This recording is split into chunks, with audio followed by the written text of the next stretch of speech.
Nikki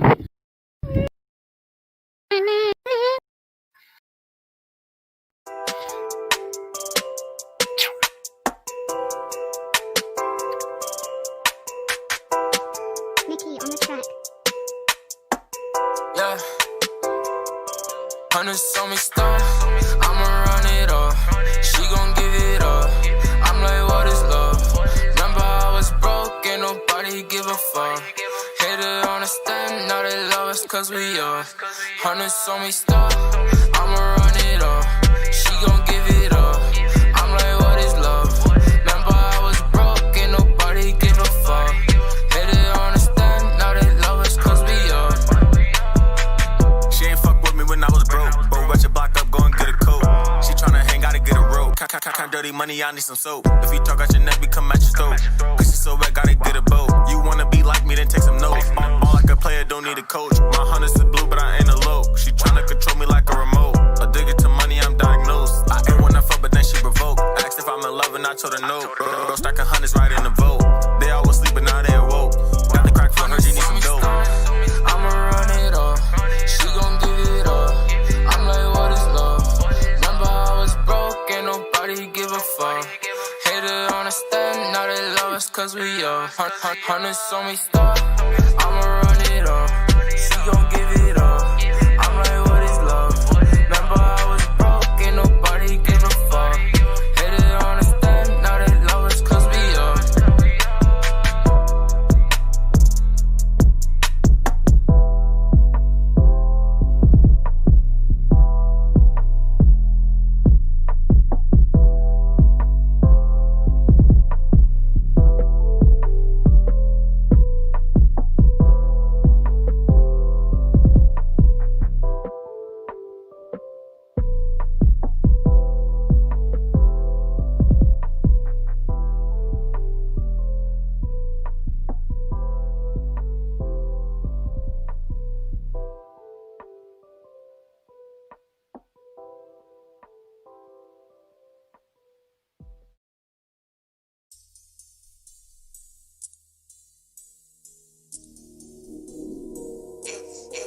I'm back.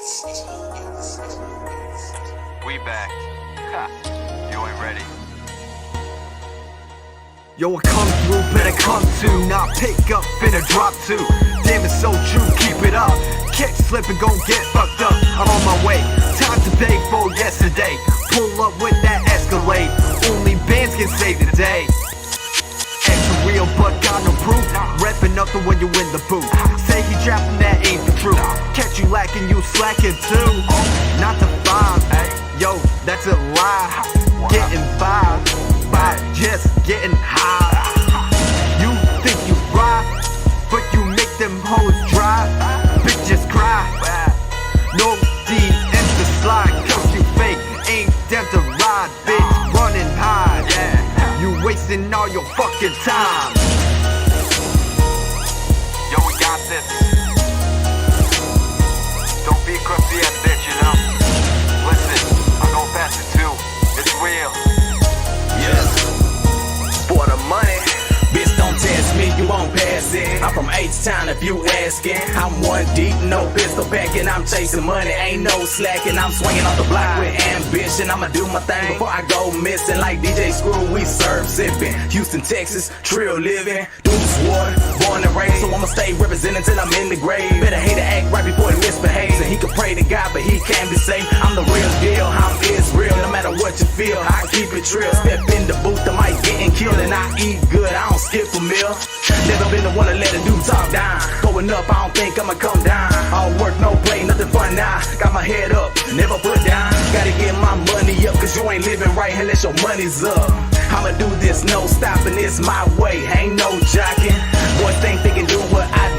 Same size, but can't walk in my shoes. I'm a Houston Rocket. For the money going up, and they know they can't stop it. These boys gon' learn a lesson from a Houston Texan with no weapon. These boys gon' learn a lesson from a Houston Texan with no weapon. It's real. For the money entertainment. Yo, Shade. Yeah. Houston, Texas to Massachusetts. It's going down.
What's up, guys? Welcome back to another live stream. We are currently getting everything set up on the subscriber guest side. We actually have Chance, who's been a OG of the streams for a long time now. I'm gonna get this aimed down a little bit. I apologize. There we go.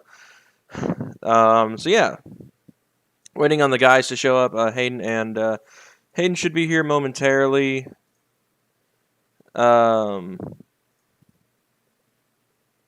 And then Chance will be here as well on our group call here in a second. So not sure what exactly is going on. Okay. So, yep, hope everyone's having a fun weekend. I am not having a super fun of a weekend. Minus getting to hang out with friends and stuff this weekend, which is always great. Excuse me for a second here.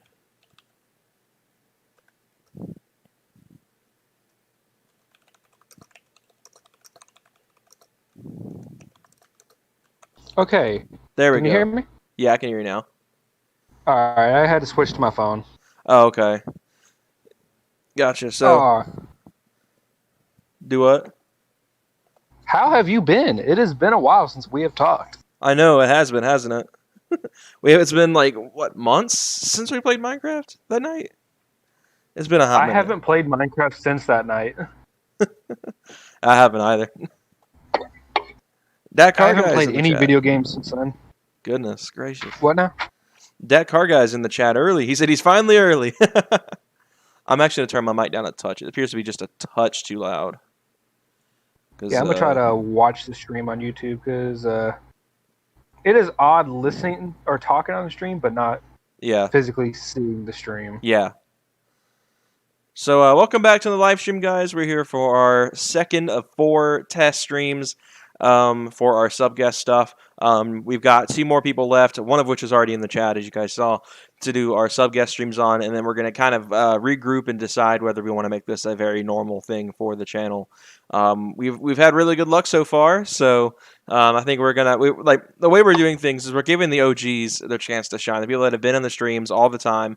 We want to give you guys a chance to be involved in the streams you guys watch. That's why we're doing, the 4 like OGs, if you will, for the opening like test runs of the guest streams, and then once we get that out of the way, we'll decide whether or not we make this regular. But I'll be joined the night later on by Hayden and Michael. Hayden is currently not here, so we'll be hearing from him shortly. And Michael's actually at a night meet that I couldn't go to, and the reason I'm not there is because the Sport Trac decided it wanted to have a coolant leak somewhere, and I can't figure out where it is. There's no puddles, there's no head gasket kind of issues. I mean, I have been trying to track it down for like a week now, and I have zero clue what is going on. So I think our theory is the water pump's going bad. Because we're getting a smell of coolant from a very centralized location, and my expansion tank is dry. It was halfway full last week, and it's dry now. And keep in mind, I've only driven the truck twice this week. Yesterday, one of which being yesterday. No, I've only driven it once this week. That's right. I drove it yesterday. That was the only time this week I've driven the truck. So, wow. Yeah, and it went from completely full. No, actually, I drove this morning. That's right. I have driven it twice this week. So I drove it yesterday, and I drove it this morning, and the expansion tank went from half full to completely dry. So I know there's a leak somewhere. I can get a really strong smell coolant. It isn't overheating, at least. It's kind of staying in the range it should be. It's definitely not running as cool as usual. And I already did the metal thermostat housing, as a lot of people saw on the channel a while back. So I don't know what in the world's going on with it. I know is I smell coolant. I don't see a puddle. And it's concerning. But is that the reason for the next mod? The fan conversion? Yes. No, that was just we wanted to do it. That was just timing. Yeah, it just happened to be perfect timing. That the leak started as we were getting ready to do this, which actually I can't even do. The fan came in. I've got the fan. But I don't have the control module because the seller at Amazon decided not to ship it. So oh wow, that was supposed to be here today, and it still hasn't even shipped yet. So Amazon is like holding the money until it ships, unless I cancel it. Which is, if it's not on the way here at least by like Monday or Tuesday next week, I probably will cancel it and order it from someone else. Because I need that part. I mean, I can't do the conversion without it, so it's frustrating. Unless I just wanted to give it power to ground and then just keep it running constantly. just wire up a toggle switch. Just go full race mode. Yeah, just turn the fan on. That car guy asked, "Where's the leak coming from? What location?" I have zero clue. Like literally, it's not even leaving a puddle, which I was paranoid about at first. Because usually, if it's not leaving a puddle and you're losing coolant, it's automatic, like head gasket issues or something like that, or cracked head. But I checked my oil yesterday. Keep in mind, this has been an ongoing issue for about a week or two now. And it's just normal old oils. It's always been. So no clue on what's going on. Like I know it's definitely not a cracked head. I'm not seeing smoke from the exhaust either. So at least there's that. It's not like engine damage. But I do think that I do have a. I'm thinking water pump is probably the issue. It's a very centralized location on the engine. And my dad's Mustang actually had its water pump fail rather recently, and he got the same kind of thing. No visible leaks of coolant, but a very centralized coolant smell right from his water pump area, which is where I'm getting the smell from. So there's a chance my water pump's on its way out. So yeah, I'm looking into that. So that'll be. I mean, that's just perfect timing though, because we already have that apart to do the fan conversion. So the water pump will be right there. So it would be fine to go ahead and slide it out and slide a new one in while it's there. Get that fixed, and hopefully that'll be that. But I want to look at it, of course, before I do that, just to ensure and see if I can really track down a leak, just to see if I can don't have to spend the $85 to get a water pump. But the fan conversion is sweet. I was going to say, my big thing is I'll be waiting for that video on that fan conversion. Oh yeah, it's gonna be great. The one that we picked up, we don't even have to make a mount for anything. The mounting solution is it's this little rod that actually goes through the radiator, like through the fins, all the way from one side to the other. And it's got a clip on the back that like cinches it up, so that way you're not having to. It's literally meant for people like me who are doing these conversions and stuff like that, and don't have the skill to fabricate. Me and Michael did extensive research in how we wanted to do this, and the control actually it doesn't involve like tapping wires. It's got a probe that you stick in the radiator that tells the controller how hot the coolant is, and then it turns on the fan accordingly. All it'll need is power to ground, so it'll be a very simple system. Once I can actually get the controller. That's annoying me because it's like I wanted to do both that and the intake at the same time, but I've been also trying to figure out something with the intake because the throttle body angle is such a weird angle. And I think I've solved it. I think I've got that figured out finally. I just need to order the parts. The intake's going to be special. It's something that's probably overkill. Very overkill for the truck, but that's kind of how I like doing things. It's kind of going above and beyond, trying to get the highest quality stuff, especially when I messed up and put an eBay intake on it. So I'm pretty excited to get it. I'm ready. I have been trying to track down a problem on my truck for about 2 weeks now, 3 weeks. Oh no! Or so, 2 or 3. It is skipping to the point where it's almost undrivable. Oh gosh, like it's just misfiring? Yeah, like I tried to drive it up on a car dollies or whatever you want to call it, the little ramps or whatever. Mm-hmm. It wouldn't go up it. Oh wow. Like foot on the floor would not go up it. I don't know what that could be. That could be like a number of things. Spark plugs, wires, the coil, fuel filter, fuel pump maybe, I don't know. That's like, man, it's oof. Yeah. It was only doing it when it's cold, and now it's doing it all the time. So, I think that kind of narrows out fuel pump. Because if it was a fuel pump, it just would stop completely, I would think. Yeah. It could be a clogged filter. Yeah, and that's...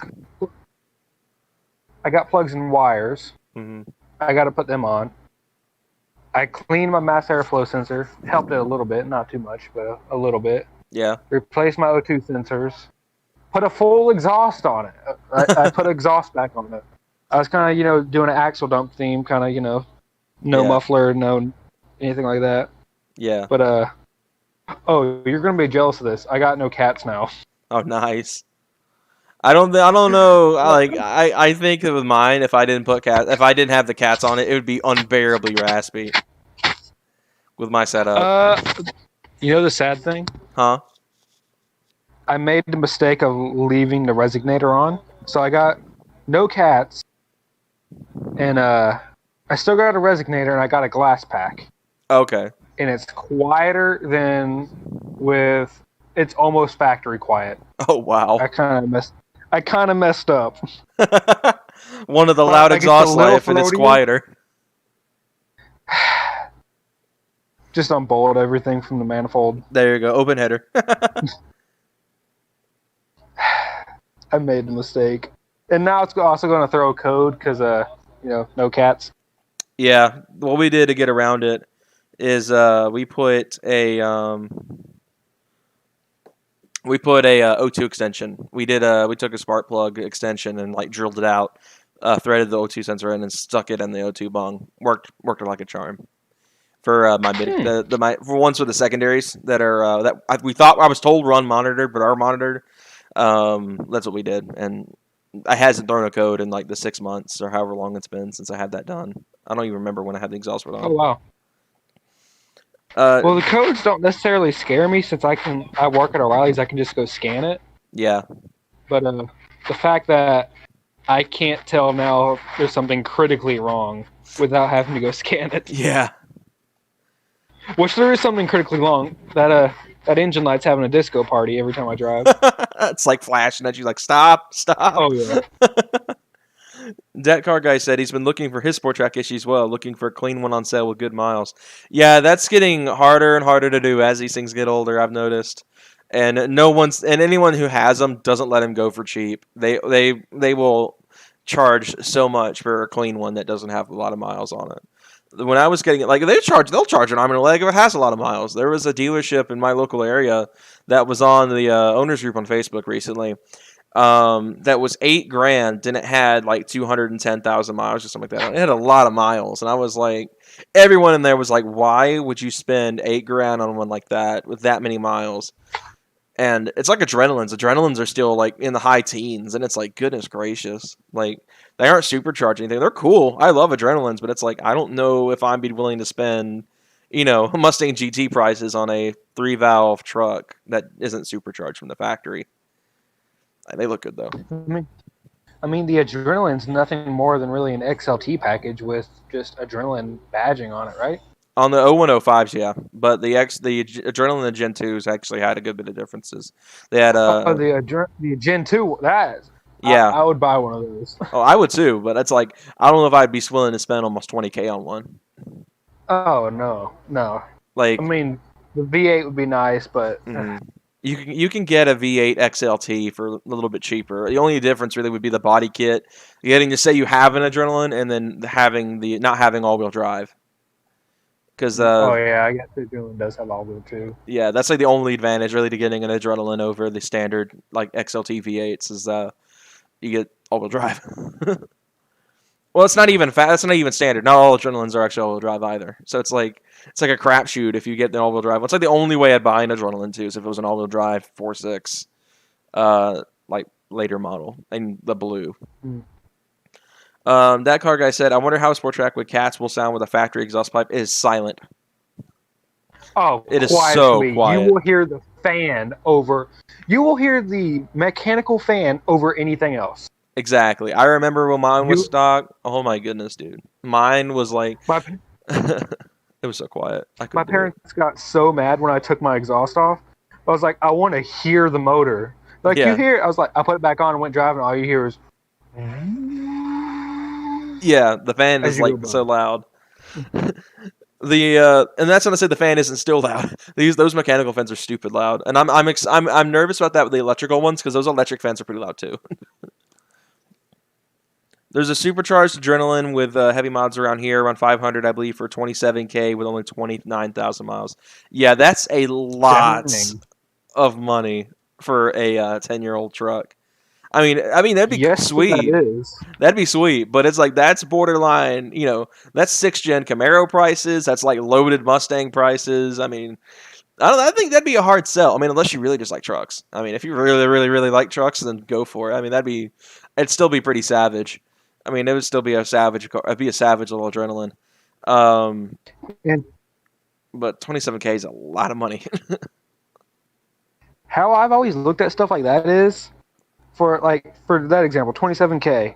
Mm-hmm. You could, like my truck. It's a 04 Sport Trac 2-wheel drive, whatever. With 4.0. With 27K, you could have a completely built motor, transmission, and rear end, pushing 800 horsepower to the wheels. Yeah, if you had the 302, Easy. if you had the 302, there's no way the 4.0 could ever hit 800. You'd I'm be talking lucky. full shots of NOS. Do what? I'm talking making that thing run on NOS. It doesn't run on gas. It just runs on straight nitrous. There's no Just air a fuel intake pump. anymore. It's just, It's just a giant it's NOS just nozzle.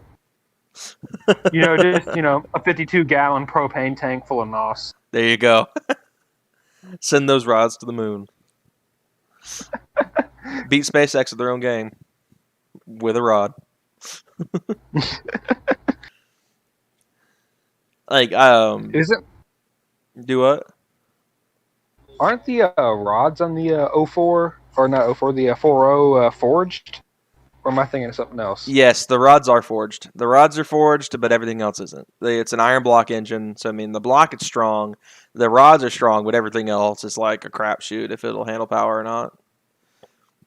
A Super 6 like sells a, built pistons. You can go to Super 6 and you can get forged pistons ordered from them for it. For those like 5 people that have ever built like a full built race 4.0. I know lots of people don't do it. Go through that one. I don't know if I'd go through all the trouble though, because it's got 3 timing chains on the front of the motor and 1 on the back. Yeah, it's not fun. I would not go through the trouble of building a race 4.0. If I were going to do a full race built sport track, it would be probably 302 Windsor or LS. Would probably be one of my 2 choices. Either one of those would be pretty stout setups for power.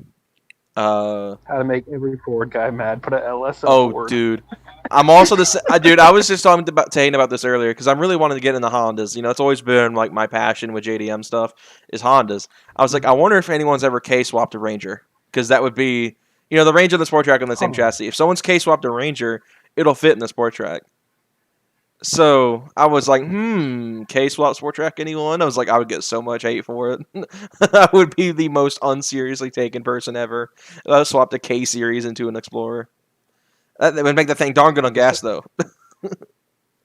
And the sad part is, it would run forever. It would be so much more reliable. It would be more reliable. It wouldn't cost an arm and a leg if the timing chains failed. It would be better on gas. It'd lose weight. 4.0s I was reading are 500-pound engines. And I was Isn't it like goodness. 36 pounds heavier than the Windsor? I think so, yeah. Which is sad. Yeah, that engine's 1,000 cc's more displacement and has 2 more cylinders, yet is heavier than the V6. Old Ford engines are so heavy. It kills me. I never knew they were that heavy. I always knew that Ford's. I know a lot of domestic engines are heavy. I knew it being iron block, it was going to be pretty heavy, but I did not realize it was that heavy. I wonder if anyone makes a remakes an aluminum block version of the 4.0. I doubt it. Kind of interesting. I think Ford finally ditched the iron block with the 3.7. I think the 3.7's aluminum block. I don't take my word on that. It's not sure. I'm not sure. That car guy said heavy but solid. Pretty much. They're pretty solid engines. I wouldn't say, I've heard some people say they're like the greatest thing since the Chevy 350, and I'm like, I don't know about that, but I'm like, I don't know about that, but I think they're really, really solid engines.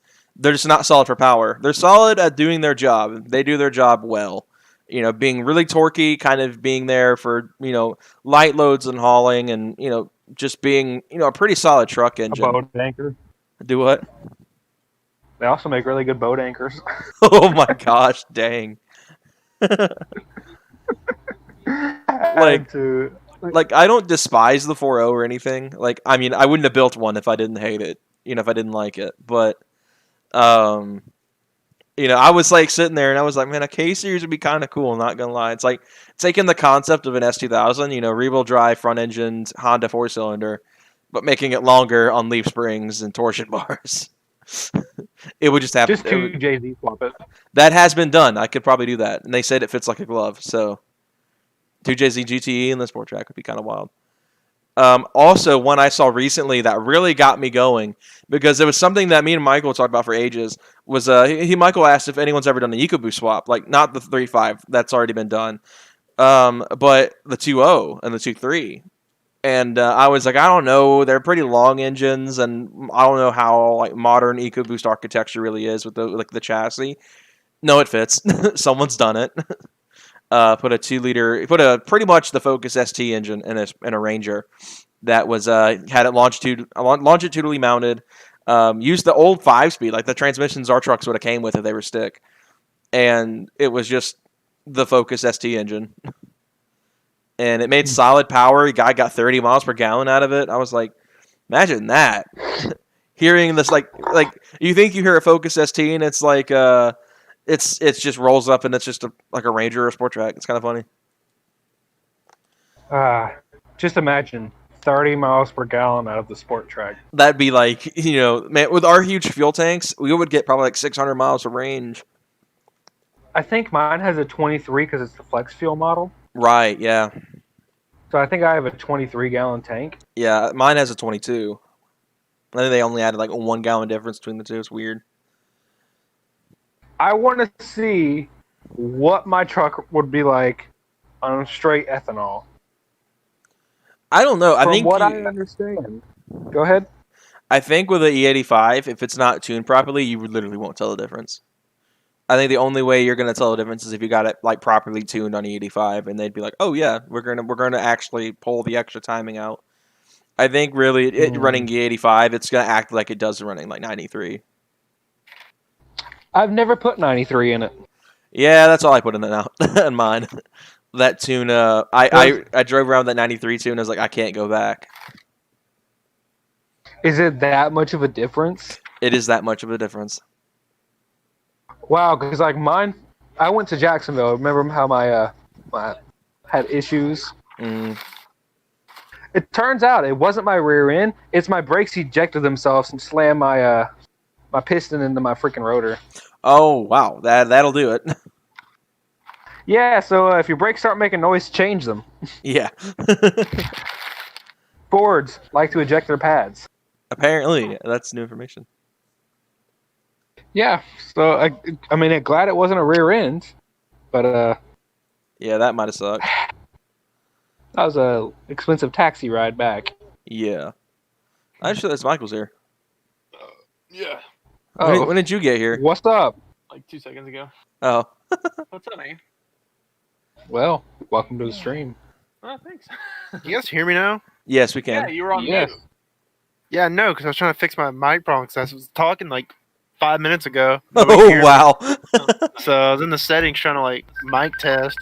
Well, Lame as hell. That car guy said the 2.7 EcoBoost from the F-150 may also fit in the Sport Trac Ranger. Someone has managed the 3.5. So if someone can manage the 3.5, I think the 2.7 could work. I feel like the 3.5 would be scary in those trucks. I think the 4-cylinder EcoBoosts are terrifying in those things, let alone the V6. So yeah, now we've got Michael and Hayden have both joined us here on the stream tonight as well. So now we got everybody in the club here. So getting tipsy? do what? Getting tipsy? No, I'm not doing that. At least I'm not. I don't know about y'all. No, everybody Yeah, else I getting am. tipsy now? At least you're honest. Michael, how was that meet? Was it good? It's all right. As I eat? It rained. It rained just before the meet.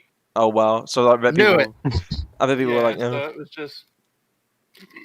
I mean, it didn't rain on the way to the meet or anything. It rained as you were pulling up.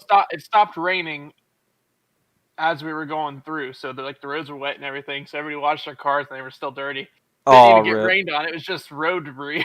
Oh Like, rip. alright. So But Hey, look at it this way: the rain just means everyone's a professional drifter. yeah, there you go. Did you were you able to go inside ACW while you were there? I didn't try. Um, was that what did they all have out like on display? I know ACW has a lot of cars. All their cars that they have like as a company. So like the C7 and the C8 and I guess there everything. was cars on the inside though too. Yeah. Do they have the C8 out there? I think it was one of the ones on the inside. Oh, I was gonna say, like the C8 would probably look pretty good. Yeah. I've wanted to see one in person up close so bad. And I have yet to do it. Liam actually, my little brother showed me a picture from the local Kroger where there was actually one up there the other day, and he Nice. and one of his friends sent a picture and he was like, "Hey What? Jordan, look what's up there." And I was asking him, I was like, "You want to go up there right now?" And he's like, "No." I was like, I hopped in the truck and drove up there. I wanted to see a C8 in person so bad. I saw one on the interstate and I drove next to it for a little while. Does it look good in person? I intentionally got behind it and around it and did circles around them. Just checking it out. Yeah. You were like, "Dang, what's up?" The guy driving's like, he's freaking me out. If nobody knew that Chevy released that as a car, I guarantee you nobody would know what that is. Oh yeah, No, yeah, they'd be like, oh, Ferrari. yeah, easy. That car guy said he's been thinking of an F250 or F350 with a 7.3. I've seen a lot of them with a tune and it's fast for its size. SRW, what is that? I'm trying to remember what that is. I don't know if he's meaning the Power Stroke, the old Power Stroke, or the Gasser, the new 7.3. If I had to assume the Power Stroke, the old 7.3. 7.3s are bulletproof engines, but like you were saying, when you get like the only way to really make them quick is to really put some tune work on them and throw some upgrades on them. A single rear wheel. Okay, so it's like an F250. Okay, gotcha. The Power Strokes are like the 7.3 Power Strokes, like probably the best diesel engine for longevity ever. I've never heard of anything like the 7.3 having like crazy issues. What's the one with the milkshake thing? If I had to guess, the 6.0. Milkshake thing. Yeah, This like is 6 below. yeah, they made like a milkshake out of the what was it? Gross. I forget what it was. If I had to, Reservoir or something? if I had to guess, it's the 6.0. Y'all want to hear a story real fast? Oh no. Go for it. My best friend lives in a town not too far from where I am, and his dad has a 2003 F250. It's got the 6.0 in it. Uh-oh. That Joker's at 130,000 miles.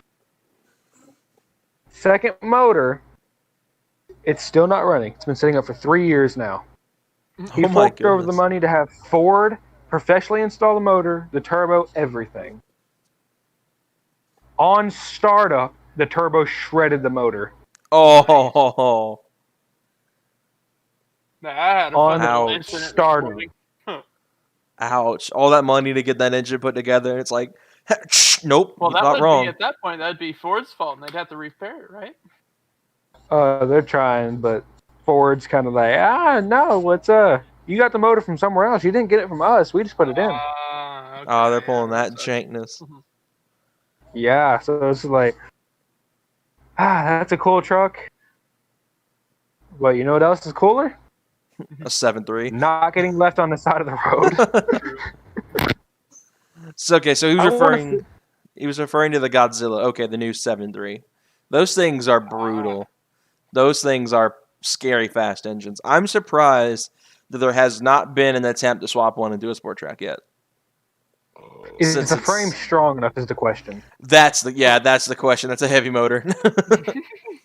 The 7.3 is a big Bertha. You know, That's a heavy motor. You got a 6-inch rough country lift on the front. Put a 7.3. Oh, you got a lowered truck? Okay. That engine's coming out the bottom. lowering job. That thing's about to turn itself mid-engine if we try to put it on one of our frames. I bet the engine's gonna pop out and shove itself back into the cab. Just do a drive shaft delete and mount the motor directly to the To the diff. Mid-engine. Get rid of some play. I was actually reading. I was reading earlier on like people, like I was just talking about a minute ago, people who K swapped Rangers and all that stuff. And there was one guy who was attempting the mid-engine one, like put one in the like drill a hole, like cut out a hole in the bed, mount the K20 in the bed, and completely bolted to the diff. I just thought of something. What you got? What if you did dual engines? Oh, like that one dude K on series in the 1320. back. Mm-hmm. And then put the one in the front, one in the back. There you and go. connect the shifting linkage all to one.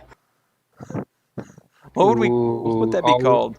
That'd be like a K, like if we did two K20s, it'd be a K40. K40 Sport Track. There you go. K40 ST. Exactly. An excursion or first gen expedition with the 7.3 Godzilla would be pretty nice too. That'd really save a lot of weight. I've heard Power Strokes are heavy. Not that the Godzilla is not heavy, but yikes. We were just talking about it a minute ago. I don't know if Hayden could hear me or not. The 4.0 weighs 500 pounds with fluid. God. She heavy. Why? Is it all? There's no aluminum at all, no heads or aluminum or anything. Full iron. Oh, jeez. Forward whenever. Mazda's got an aluminum head. I'm not sure. Yeah, a lot of companies they went with iron blocks for some reason. They like kind of can like get like strength. I guess I think aluminum blocks aren't as strong. I bet they were cheaper too. Yeah, iron blocks are probably like stupid cheap to manufacture. Yeah, cast iron. Yeah, I bet it probably took like little effort from Ford to develop that block. But yeah, I was talking. Aluminum. Can they pour aluminum? Is it cast aluminum or is it? How is that made? I don't get it. If I had to guess, it'd probably be cast. I don't know for sure how. Like I'd have to do some research on engines like the LS that are aluminum block because that's probably the easiest way I could research how they're made. That is like a good question though. I've always wondered how aluminum block engines get made. There's no way it's a solid block that they just start cutting up. No. How they get all the channels on the inside and stuff. Yeah. But then how they get all the channels out? Yeah. So how's the Mazda run? Is it running better? Huh? Is the Mazda running better now? After your scare? Yeah, it's not skipping in the top end, but I'm still getting a lot of knock retard in like the light range throttle with barely any boost or anything. I don't know what it is. I don't remember doing it on that stage 1 tune, so I might just switch back. Oh, okay. Was it a Cobb stage 1 tune, or was it one of the ones you developed? I'm on the stage 2 93 right now. Think about bumping it back to stage 1 just to see if it still does it. Either that or try and just maybe richen it up a little bit. You think it's having like pre-detonation or something? Oh yeah, bad. That's what I thought it was. I didn't know for sure if detonation was like the proper term for what's going on. Yeah, at that point when you start melting plugs, you can start melting pistons and everything. Oh yikes! Oh Jesus! So yeah, I'm not really trying to do all that. I'm gonna fix it real quick. Yeah, yeah. I'd say dump some fuel on that mug. Well, I don't really want to do that either because it's gonna make it run like trash, and very poorly. But I really don't remember it doing that on the stage 1 tune. Yeah, I check it out. It could also be the turbo, just being so inefficient, it's making BATs so high, and causing knock that way. Yeah. So, I don't know.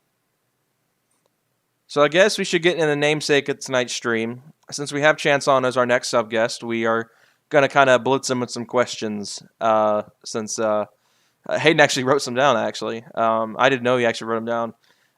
So I'll let you start. Don't forget them. I probably would too. What's your biggest complaint about your sport track? What's the base complaint about it? Biggest. Or the biggest complaint? The thing that just pisses you off the most. Everybody has something about their car. It's just like, God. Yeah, like melting spark plugs. Isn't that good? Yeah, I mean, I kind of do it too. I would say water probably. oil. I would say probably the fuel economy, just because, like the 4.0 and the Tundras.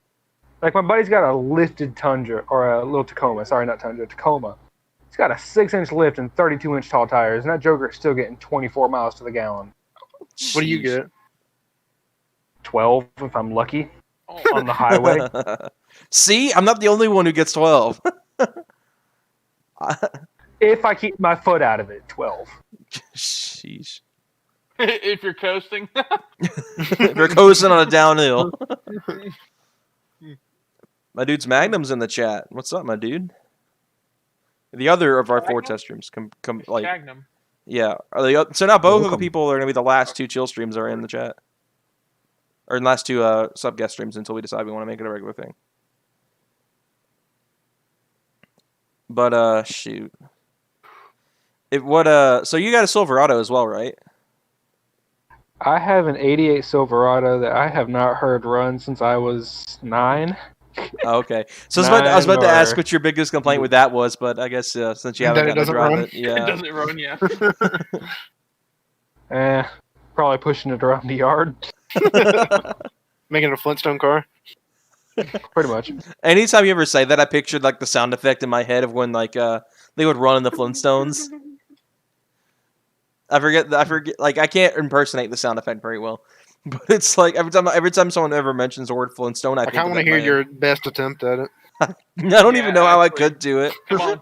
Nope. Come on, Do you it. brought it Nope, up. Just nope. try it. Just make the sound. Nope. Make the fucking sound. Hold We're on, not I got continuing this. the stream. Hold on, I got this. Don't pull the video. I swear to God, I'm leaving the call. Wow, how'd you know exactly what I was doing? Because I know you too fucking well. Yeah. All right. Next question. You got a budget of $20K, and you could buy another car to go along with your truck. What are you gonna buy? Only 20K, huh? Only $20K. It's all you got to spend on a car. You got bills to pay, other things to do. I'd say... Oh, that's a tough one. I'd say probably a 2015 Charger. Hey, my boy. I absolutely love Charger.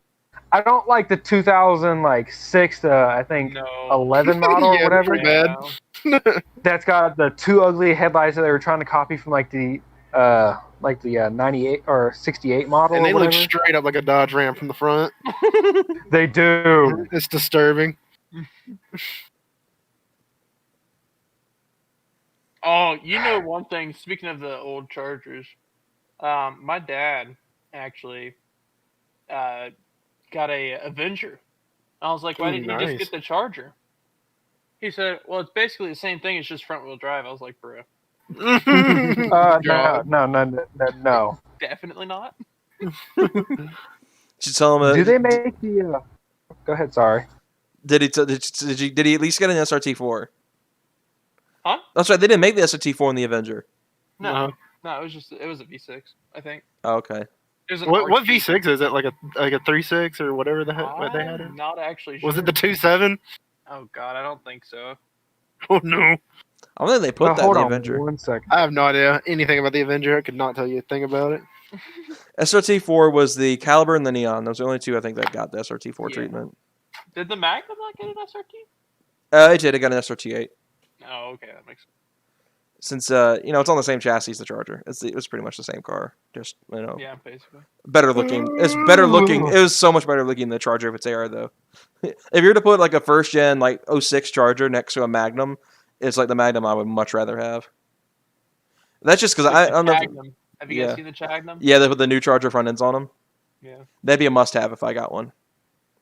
Dude, I think would that- be kinda, no cap kind of cool. I would love to Oh, do. Hey, one thing at the meet, there was a guy with a Volvo, had the inline 5 turbo from like he said what, the Mark II ST for RS? hmm Yeah, dude, that thing was cool.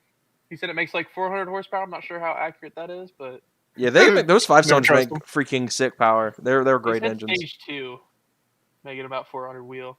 Yeah, That's crazy. the S60R or something like that.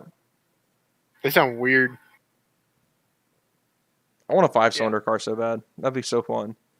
There's the base model Volkswagen Rabbits, which is the Golf, like the Mark V and Mark VI generations. You could get a 5-cylinder in. It was so dirt slow stock because it was naturally aspirated, but it sounded so good straight piped. It sounded like a baby Gallardo. It was such a weird sound. And Electronic sound in it.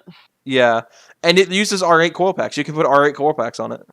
That's And they make really good Fast power in the R8? turbo. Yeah, They make really good power when they're turbo too, but there's not really many turbo kits available for the 5-cylinder because, if you're buying a Golf, most people just go straight to the GTI. They skip over the 5-cylinder. Look at what that car guy said. Want a 5-cylinder? Move a spark plug from the Sport Trac and enjoy. I actually wonder what that would sound like, but I don't want to find out. I did that seeing That's what my Mustang sounded like. Oh.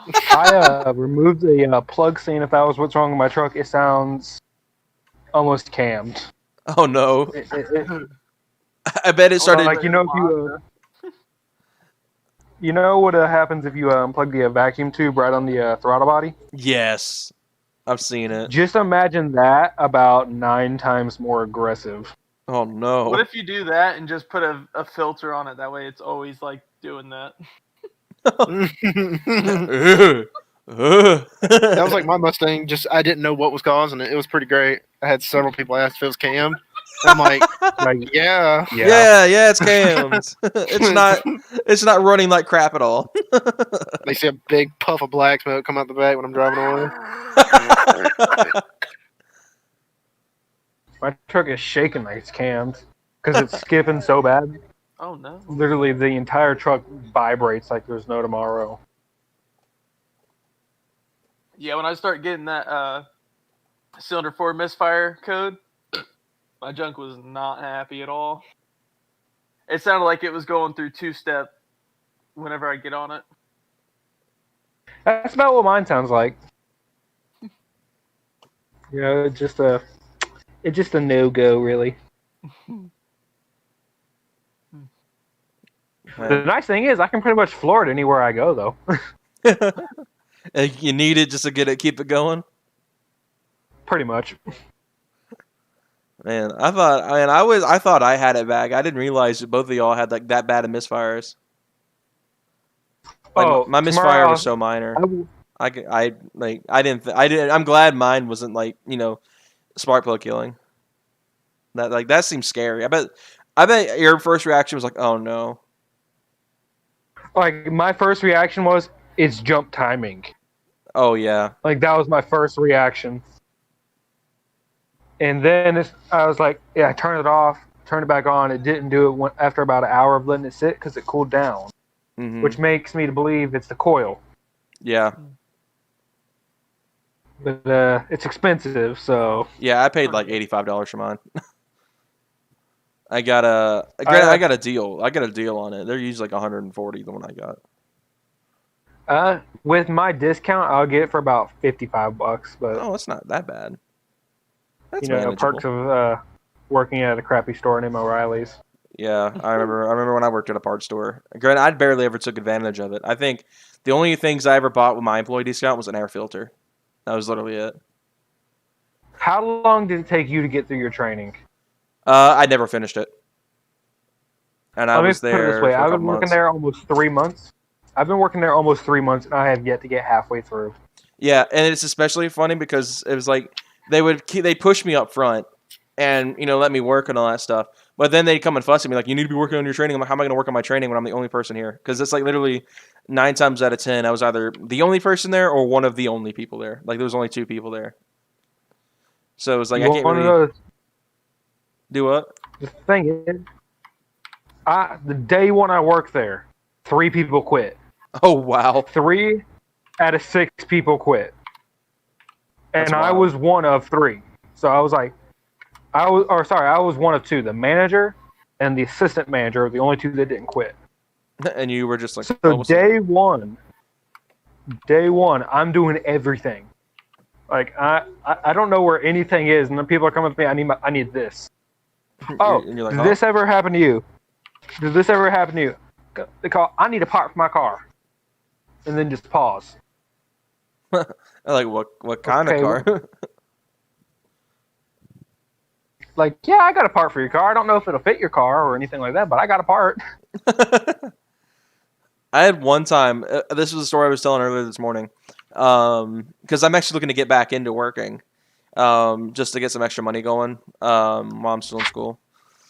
And I was talking to my mom this morning, and we were talking about a story where I was there one night, and someone called in asking for, I can't remember what it was. It was, I think, brakes for a Camry. And it asked me whether it was a 4-cylinder V6. So I asked her, I was like, hey, do you know if it's a 4-cylinder V6? She's like, I have zero clue. And I was like, well, that's I wonderful. get that all the time. So I asked her, I was like, can you pop the hood and tell me what it says on the cover? She pops the hood and she's like, I don't know what it says. I'm like, oh my goodness. I was You like, can't read? yeah. So I was like, okay, go to the back and tell me how many exhaust exits it has. She's like, 1. I was like, 4-cylinder. Okay. And everyone was like, how'd you know that?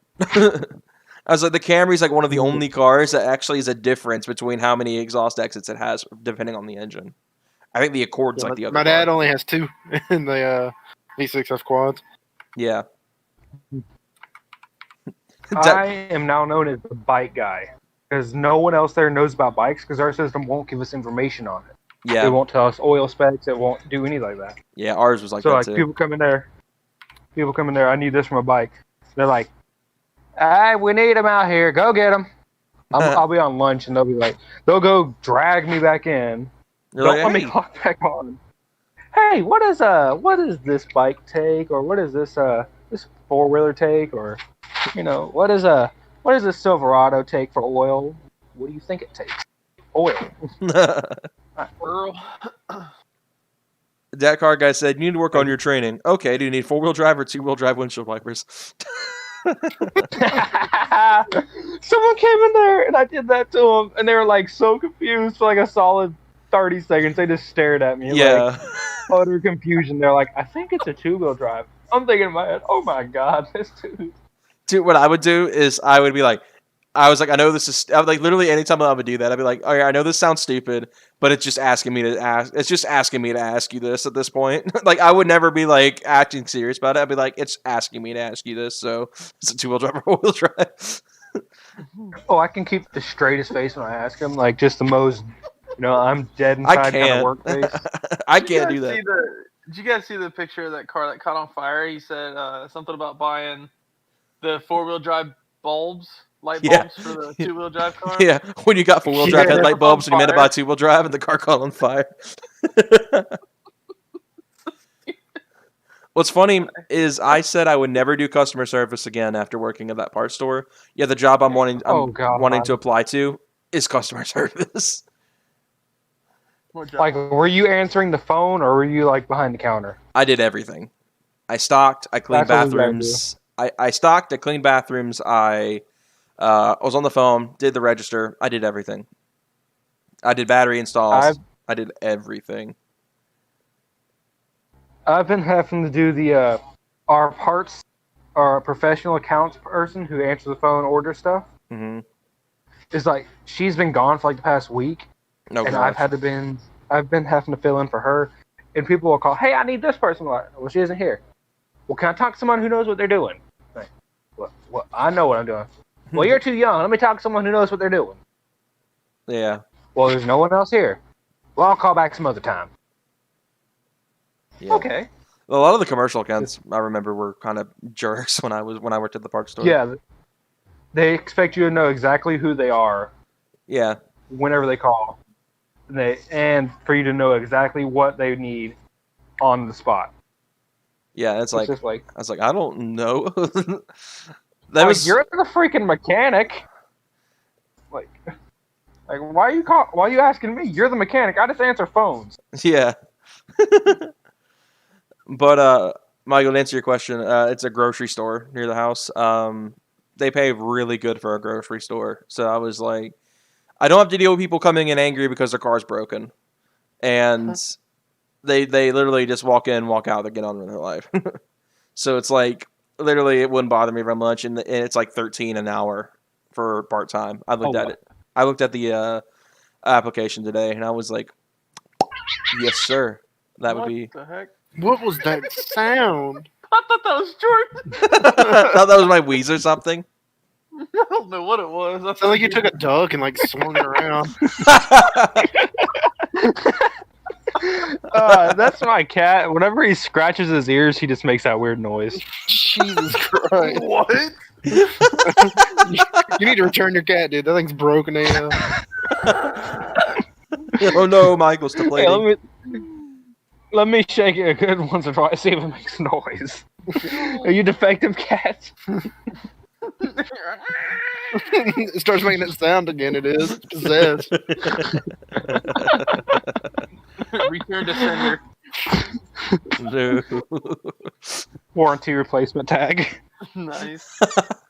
RMA. Do RMA on a cat. But yeah, so the fan controller for the electric fan still hasn't shipped at all. Gay. That car gets it. The cat should still be under warranty.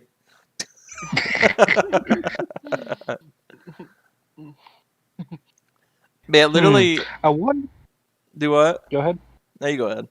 I was fixing to say, are you getting just bolting the fan, or are you getting rid of the pulley for it as well? No, the water pump pulley's got to stay, but the clutch assembly and the fan itself are getting yeeted. I was gonna say, are you going to an electric water pump as well, or? No, it'll still use the mechanical one. I'm betting taking the fan off will free up a half a horse or so, or something like that. Yeah, Michael estimates a good bit of gains. Because of how much parasitic draw it is. That was why he wanted. Anybody? That's what he wanted me to do. That's why he wanted me to do it. It was his idea, actually. And the intake is the intake's gonna be sweet. That's like the part. I think I'm more excited for that than I am the fan. I still need to get on ordering those parts before they go out of stock. There's not much time left. Motor-wise, besides exhaust, I don't think I've done a single thing to mine yet. I still have the factory intake on it. Yeah, I'd say keep it for a while. like if I go intake, I'm going K&N. Actually, Jordan, I was just, Jordan, you can make a parts list and post it on that Facebook thing. What for for parts the that we get? What for the fan conversion and everything? That too, but no for the intake. Okay, yeah, I'm doing like a very very specific setup. So I mean, maybe it'll work. But I guess I should reveal it since we've been talking about it. I haven't even really gone like I think Michael knows. Like I think I talked to y'all yesterday about like the filter itself that I went with. So I'm gonna be getting pretty much it's gonna be a completely custom AEM intake. I've always wanted to do AEM stuff. I thought AEM is one of the biggest aftermarket companies, and I thought it'd be great to go with them. I was having a hard time finding just a K&N filter on its own, so I was like, well, what other brands are out there? And I saw AEM. I was like, AEM is like one of the best in the business. So if I can, I want to run that. I mean, K&N is like, it's pretty well known with truck people, American owners and stuff like that. It's like everyone runs K&N. So it's like I thought it'd be really cool to have a very unique, yet also still very high quality setup. Because I'd wanted to do when I was, just getting into the idea of putting an intake on it, I wanted to do like the HKS stuff. I wanted to do like an HKS filter. But Michael talked me out of that. So that's when I bought the Spec D, unknowingly bought the Spec D. And here we are now. It has a Spectre filter on now, but that will also be getting trashed because it's a couple years old. Probably could ready to be replaced. Probably not really. Air filters don't go bad that quick. But then I was looking for black piping, and I couldn't actually find any good quality black piping on Amazon, which is where I was getting my parts list put together. I was looking at the official stores only. So I found this carbon fiber 45-degree elbow. And I know Mike was going to hate this because it's not, it's kind of overkill. It's only about $20 or $10 to $20 more expensive than the aluminum I could find in the same size. So I'm going to take advantage of that. The issue I was having was getting the elbow out of the throttle body. It doesn't use a 45 or a 90. Because if it was a 45, it smacked the hood. If it was a 90, it hit the alternator. So I was like, well, what could it be? And then I was looking really closely, and I was comparing to images of a 60, and I was like, that's right, it's a 60. So they don't make that in the carbon fiber, unfortunately. So I'm having to go through Spectre and get their black anodized 60 degree. And so it's going to be better quality than K&N because the K&N actually gets damaged by the hood because of how poorly it fits. And it's going to be it's going to be $100 cheaper than K&N.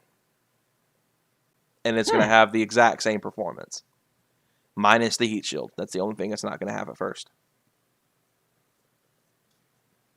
Well, having someone fab you up a heat shield shouldn't be that hard. It's yeah, should be easy. A few bends and a piece of rubber tubing going across the top. Yeah, that's the game. That's all it needs. I can do the rubber tubing myself. Only So- reason why I would go with K-Inch is because they're known. They're expensive. They're not, $800 an intake for mine at least. Yeah, And, it's like 300. It would be a Colt 48 or something like that. It would be a cold air intake.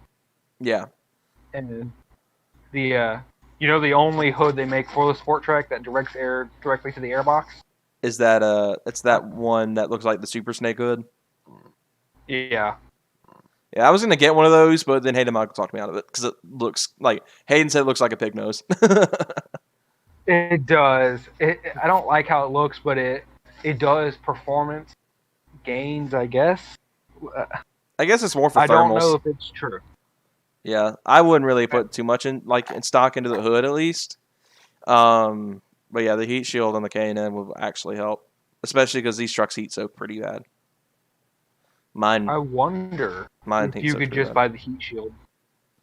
Maybe I'd have to look into that. I don't know how it would work with the AEM filter, but it's worth a shot looking into. You can make it out of some cardboard. There you go. Ta-da. That wouldn't catch on fire, right? Being so close to the engine. Maybe some hot coolant got on it or some oil. Just like the whole truck on fire. A new car. Just put some reflective tape on it. It'll be fine. There you go. Just paint it silver. There you go. Yeah, it's aluminum, and you just like flick it and it falls over. You're like, yeah, it's aluminum. Totally. Well, So why is it on fire? Aluminum doesn't burn. Oh yeah, It's a new aluminum. It's a new type of aluminum. It's stainless aluminum. It's custom. Oh, that's that Red Rose thing that was in the Snapchat earlier. Mm-hmm. He wants me to wrap his roof. That would look good. Ooh. He wants to do a gloss black still, but I tried to talk him into that. You know how my Mazda stripes were before with the red Yeah, flake that in it? metallic. Yeah, I'm trying to talk him into that. I think that'd look good on his car. So here's my I have a question. few- Do what? Yes. Oh no, it's not important. Go ahead. So this is for everybody. So technically, all three of y'all, and for anyone in the chat that's watching this. If you were going to replace your car with another car right now, what would it be? What's my budget? Let's say 25. What? 25. So I'm not meaning the Charger, Mike. I mean like the Mazda. If you had 25 grand to replace the Mazda with anything, because obviously 25 grand to replace the Charger's just not going to happen.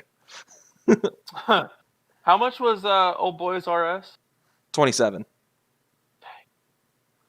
But if you want that, go for it. You probably get one for 25 if you bargain hard enough. With enough miles on it? Yeah. Yeah. So what are y'all's choices? Oh god. I know Hayden's choice. I think Hayden's choice is pretty straightforward. I would say 6 gens, but you can't get them there anymore. Yeah. They're back to 30s. What? Yeah. Why? Camaros for some reason fluctuate. When COVID first hit, it was like the prices just tanked because cars weren't selling because everybody was out of work. So they saw them drop to like 25 pretty consistently, but now that you can't find them under 30. Yeah. 5th gens have kind of rise back up too. I'm not a Ford person. I'm more of a Chevy person, but sticking with a budget like that, I'd try to find like a 2016 either 2016 fuck is Focus that? RS. Do what? 2016 what? Focus RS. Yeah, you could probably get an RS if you really bargain hunted enough. So you and Michael on the same page. Just because that twin turbo, manual manual 6, just 4-cylinder turbo manual 6, just. Yeah, I don't know. I kind of want one. Yeah, Focus RSs are pretty cool. We know a guy that has one and he loves it. I don't know. I kind of like the small hatchback. I would look like a bear in a freaking, little bitty Volkswagen in it, but whole 6'2" self in a tiny little car like that would be kind of funny. Oh, actually, could I build a car with that money? Sure, you could get something like $5,000 and build it for 20, 25, whatever it was. Alright, 1995 Mazda Miata, and then put a 6.0 LS in it. There you A go. 6-speed manual twin turbo. There you go. Do down payments count? I mean, I guess. Sure, go for it. Oh, pretty much the most expensive thing I could find. All right, I'm back. That car guy said he would sell a Civic for a cheap price, and with a $25K, I'll get a 0304 Cobra with some mods. That's a solid choice. I found the Cobra on Marketplace. It had like $180,000. The dude wanted $20K for it. It was like a 2003. Yeah. I was like, there's some people that put some miles on those Cobras, which is great because there's like two ends of the spectrum when it comes to Terminators. You either have like 5,000 miles or you've got 190,000 miles. There's not really much of an in between. I saw one recently up for sale at the Parts Farm in South Georgia. Every once in a while, they'll sell a salvage title Terminator, and they had a couple up for grabs for like 13, 14 grand. And I was like, dude. I was like, man, I kind of want that. They had a ZL1 roller pop up recently for $2 grand. It was a full-on 5th gen ZL1. Had pretty much everything outside of taillights and engine and trans. That's all it needed.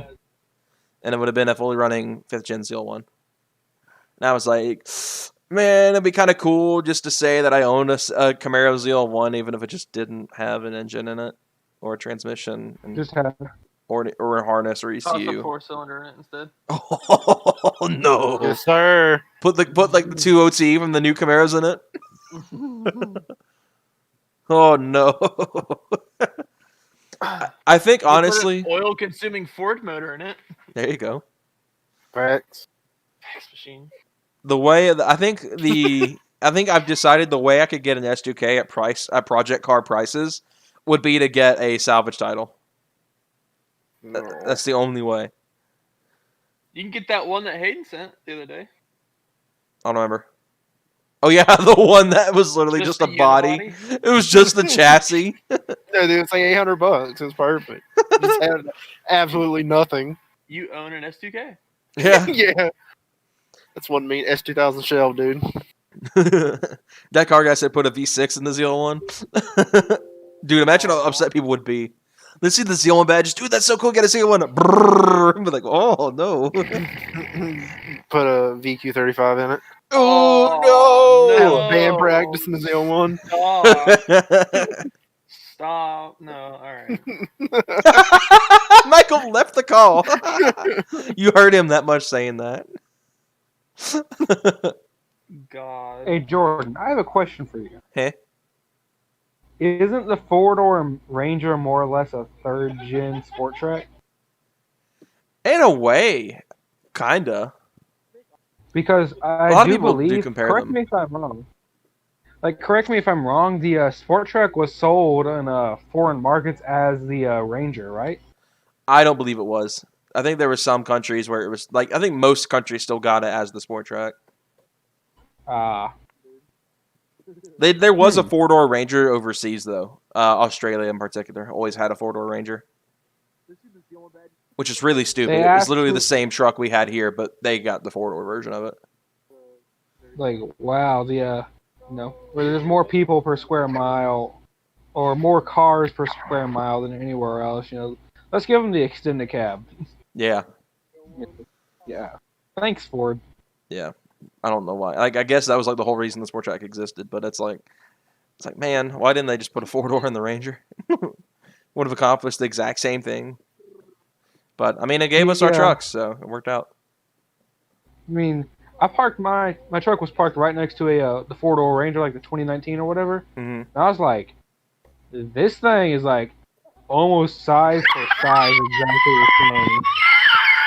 Oh no, Michael's deflating. God damn, what happened? Michael's deflating over here. He just let out so much air. He passed out. His bag is peeking out so hard, just cutting him out. Yeah, the new Ranger's actually. Wow.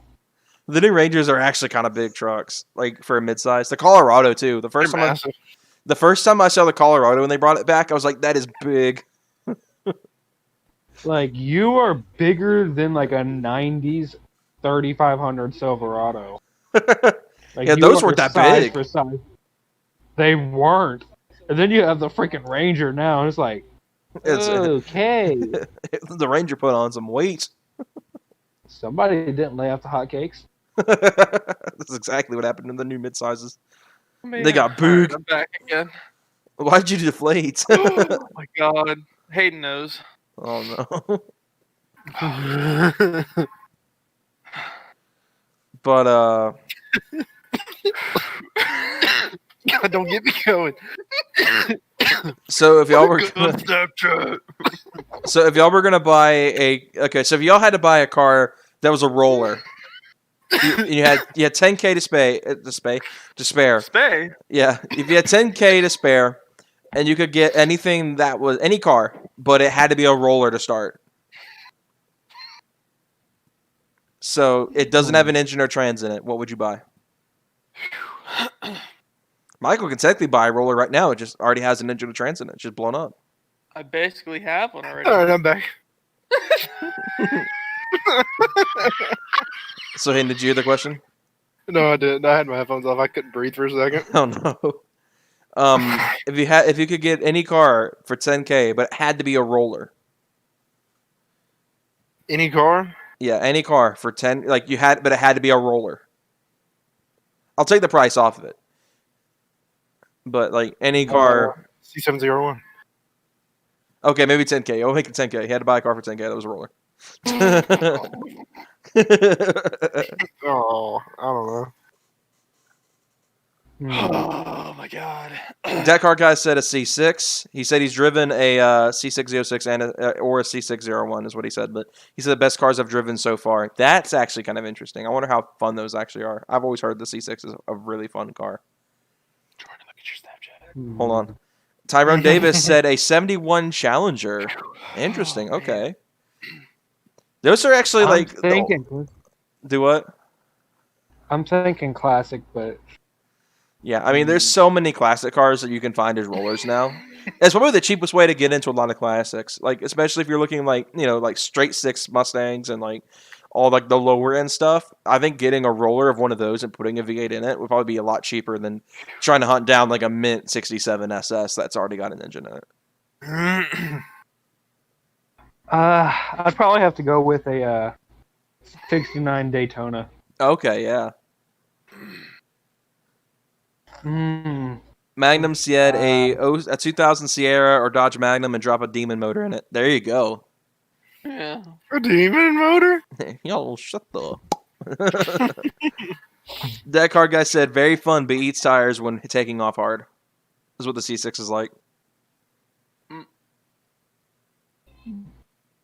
So it's like the SK, but on steroids. You might. No. The SK could probably kill some tires. If you clutch dump it, it kill your diff too. That ain't the only thing you're spinning. The tires are the only thing you spinning if you dump the clutch into this. Like that guy that's burning up his clutch in the Corvette. Yeah, you remember how mine would do that? Oh, Chunk sounded like it was spinning. God. That's how Dude, it sounded like I had 700 wheel. That's how we actually. Spinning. I think I've told the story on stream before. I've told this story on stream before, but we pranked a guy once by sending him a video of Hayden casually driving where the clutch was grabbing, and then he floored it and started banging off rev limiter, and then shifted, and then went right back on it, went right back to banging rev limiter, and it was at night, so you couldn't tell if it was actually spinning or if the clutch was giving out. And I said to him, I was like, dude, Hayden got his S2K turbo, it's making like 700 horsepower, and he's like, dude, really? And I was like, no. He fell for it so hard because it sounded like it was like really going, and I didn't record the speedometer, so that's why it was like really like it was pretty convincing. It was just whap whap whap whap whap whap whap whap whap whap whap. I was like, man, this thing's really fast, Hayden. I sent it to him. Yeah, we were probably going like 20. That video. Yeah. That car guy said it'll kill tires and your wallet. So. It's already been killed. The wallet's done been dead.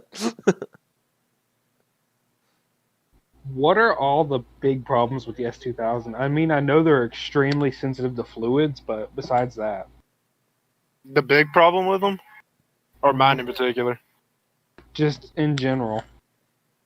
differentials mainly. Just AP1s have a very sensitive diff, so like clutch dumps are like a no-go. That's the point of what's the point of having a car that revs to $9,000 if you can't dump the clutch at $9,000? Oh God. Pow, pow, pow, pow! You can do it to the AP2s all day. Except they just can't rev the 9. Yeah, they just can't rev the 9. But you can put the AP2 diff in the AP1s, and then problem you can solved. have a good day. You can also change the diff fluid. I hear putting like a certain diff fluid helps, but they're still pretty sensitive. But other than that, the engines are stout and the transmissions are real good. Yeah, F20s are like. I heard they're like. Go ahead. No, you go ahead. I heard they're just like extremely sensitive to fluids all the way around. Yeah, you got to keep on top of like AP1s burn oil a little more frequently since they just rev higher. They got a higher compression. So you got to stay on top of like oil, but like you can run pretty much like any coolant or anything you want in it. It's not super particular. Mine, I just look in there. Has it got coolant? Yep. Does it look good? Probably not. Okay, it's fine. It's a little cloudy.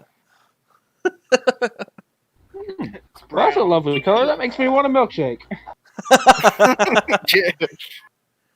Looks like chocolate. Yeah. Oh no, mine is like just rust right now. Like I guess mine never had. Mine didn't have Freon in it, or not Freon. I've done work in a parts store too much. My brain is done fried. Coolant. Mine didn't have just straight coolant. It just had straight water. Oh no. So I don't want to drain it because I don't want to know what's inside. If you don't know, it can't hurt you. My 4.0's Mustang's power steering fluid looked like mud. Oh. It was like real clumpy and stuff. I don't know. Oh. I flushed it all out too and like cleaned the reservoir, but like it did it again. Oh. My truck is like, what's power steering fluid? it just leaks it too bad. It's like, what's power steering fluid? Yeah, mine had such a bad leak for the longest time. My dad would complain about it almost every day, and I finally got it replaced like last year, or not last year. The same time I got the exhaust done. When I dropped the truck off to get the exhaust put on, that's when I got the steering rack replaced, and I got my valve covers replaced at the same time. So it was good stuff. That car guy said S2000 will pap pap pap, and then clutch will go boom. Maybe. It goes wop wop wop boom. There's literally a video on an S2000 Instagram page, and it like rots in my head because of how much it made me cringe. But he was sitting there. The car was mostly stock. It had an exhaust, and it was like really stanced out. And he just said the pop pop pop pow boom. I'm like, oh rip, that thing's dead. Yep, that was diff. You hear a snap, and it just pow. And he's like, oh, what? Camaros like to do it too. Yeah. Apparently, obviously, CTSVs, early CTSVs, and their Trac diffs. I have something about. I just love cars with sketchy diffs. I guess. I think The Genesis wasn't sketchy. a little bit. It was just because it wasn't LSD. Yeah, I it wish I kinda could have sucked. actually drove that car. What, the Genesis? Yeah, like drove like. Yeah, I wish you could have too. You didn't know how to drive stick at the time. That didn't stop me. Oh God! Whenever I was in Jacksonville and I thought I tore my diff, I kind of had like a proud moment because I've heard the Sport Trac diffs are very solid, but I was like, oh God, I done broke a diff. You managed to kill an 8.8. You managed to be the one guy that could kill an 8.8. I'm just so glad it wasn't. I opened it up and like the fluid was just like almost sludge coming out. Oh. So that made me think, oh God, it's done. But then like all the gears were fine and everything. Well, the pinion was a little sharp. Oh. So it probably needs some things replaced. It has a little bit. Might be time some force hens. It may be time for a F-350 running gear swap. There you go. So that car guy's a Wheels stick question out for a all of little. us. So that car guy's a question for all of us. Best and worst car or truck you've driven? Huh. Hmm. Hmm. Yeah, I think. I haven't driven many cars. And My none Ford that, Mustang is probably the worst. I think it was terrible in every single regard. I'd say probably my '08 Challenger would be the best, and the worst would be my dad's Tahoe. Because Tahoe, you could turn it a good, I'd say 10 degrees in each direction, 10, 12 degrees in each direction. nice. So, and nothing happened. goodness. No, my dad's Ram was worse.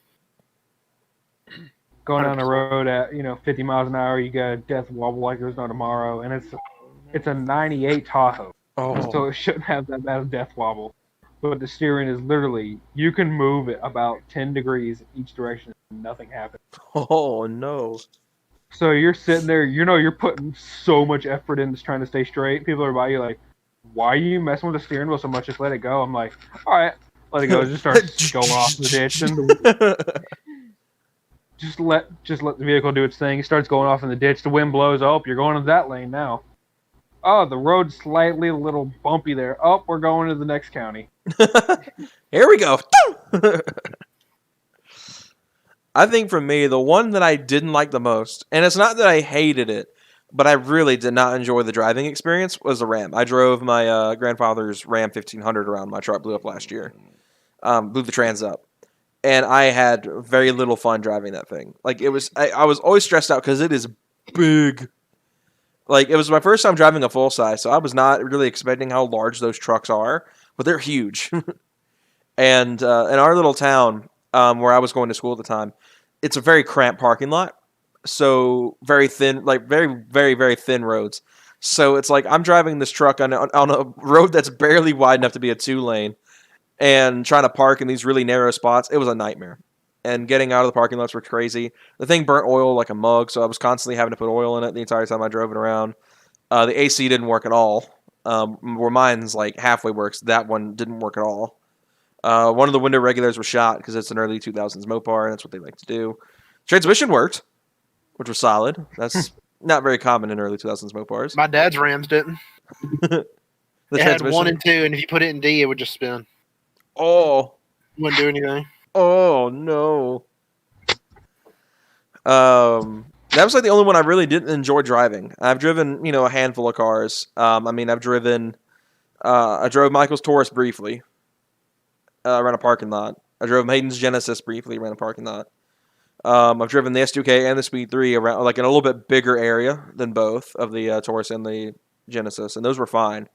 I had plenty. I think I had more fun driving the S2K and the Speed 3 than I did driving the Genesis and the Taurus.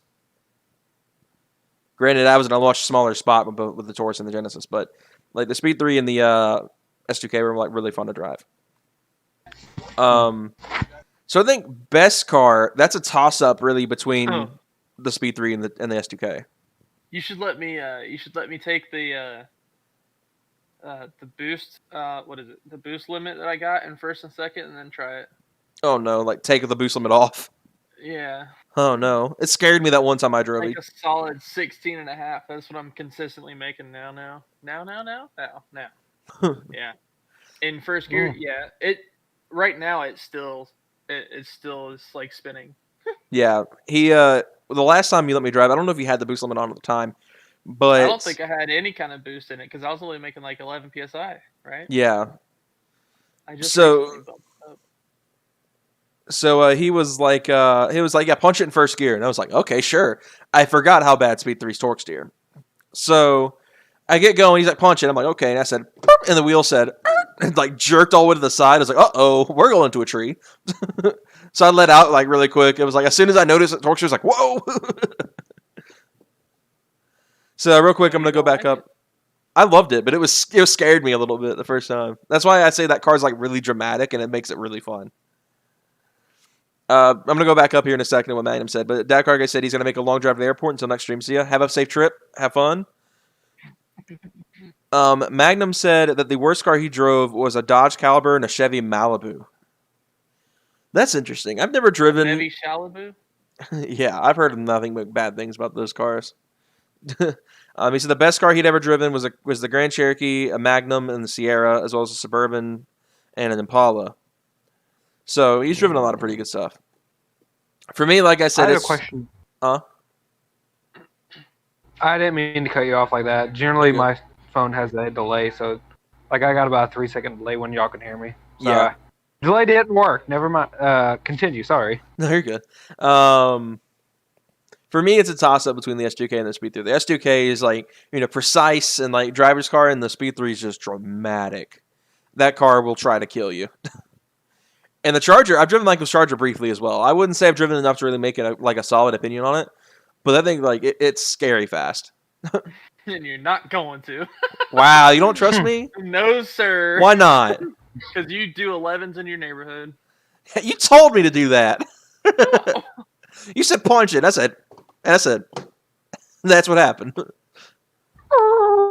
Yeah, straight 11s. Mike was like, yeah, punch it. I was like, okay. Literally left an 11. Will your Sport Track do 11s? No. No. Open diff not boys. happening. Those tires, I've actually got those if it Nexans. had a welded. Do what? If you had a welded diff or a posi. Maybe, if I really tried hard enough. It takes a lot of effort to get those Nexans I to spin. They are really soft compound, so it's like really hard to make those spin. For an SUV The tire. sad thing is, Do what? The sad thing is, I have very cheap, hard Chinese tires on mine. Oh no. I'm talking, these are like 80,000-mile Chinese tires. Oh gosh. I can't get it to spin from a takeoff when it's wet outside. Oh at all. no. I'll put my foot to the floor and it'll just scream, and I'm like, oh, the minivan's passing me? Oh, okay. Gosh dang it. I'm gonna just go cry over there somewhere. Mine, the only... Apparently, I'm looking on Edge Autosport right now. Apparently, the Mazdas, both gens of the Mazdas have the same rear brakes as the Focus STs. There you go. Huh. The more you know. What was I going to say? You know what you need to do, Jordan? Huh?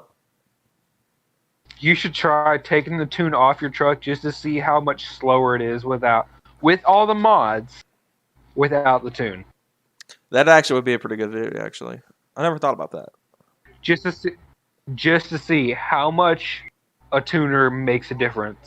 Like, for me, it felt like Throttle crazy. response 100% is going to be different. Oh, yeah, it's going to drive like garbage. I'm going to hate I it. took the tune off the Taurus, dude. Oh, my God. It was like, please help. Was it like trying to drive my mom's car in eco mode? It's like trying to drive your car, but with your foot all the way down. It's like, dude, it just won't. Literally won't. I drove the Equinox in I eco think mode. the Charger's the same way because I had, well, assuming you're not in track mode, because track mode is like super, like, sensitive. Yeah. But, like, I have a little bit of a throttle gain on it. It's like 5%. And, yeah, it's crazy. It's crazy. And the trans tune, oh my god, that's one big thing. Nice and sensitive. Yes, sir. The way a car should shift. With mine, it Where won't... do you do what? Where do you get your tunes from, or do you make them? I honestly have no idea. I got mine from Brunspeed. The only thing is they don't take data logs, so pretty much they just give you whatever they give everyone else, and you gotta go from there. And call it good. It's like, okay. Yeah. He's good enough. Yeah, so they don't take data logs or anything, which has been kind of a nightmare for me because the truck's been having issues pulling power from time to time, and I think we dialed it in finally. I think we figured out what it was. I think my fuel system's a little backed up, and it was probably bad gas because I got the cheap stuff. And because I was like, oh, the Kroger gas can't be that bad, but it's that bad. So I got a tank of BP, and it hasn't pulled power since.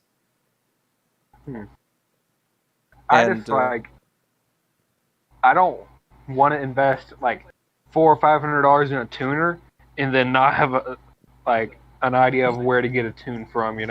Yeah, if you go through Brent Speed, you can order the tuner directly from them, and they'll email your tunes the same day. Nah, don't do them. Oh, I try wow. like So 5-star just tuning.